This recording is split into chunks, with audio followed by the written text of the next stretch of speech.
Hinimok ni Pangulong Ferdinand R. Marcos Jr. ang mga lokal na opisyal na makipagtulungan sa kanyang administrasyon para makamit ang 2030 Sustainable Development Goals at Bagong Pilipinas.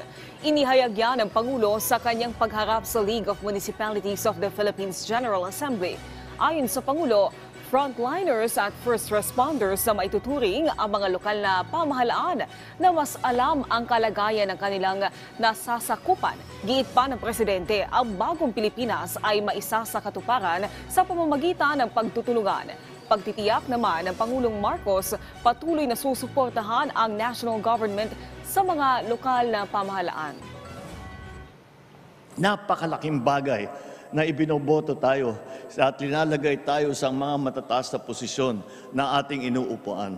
Kaya gamitin natin na mabuti ang ibinigay sa atin na tiwala ng taong bayan upang talaga namang kahit na hindi na tayo ang kinikilalang gumawa, basta't may mas magandang nangyari para sa ating constituency. May mas magandang buhay ang ating mga kababayan. Yun ang mahalaga.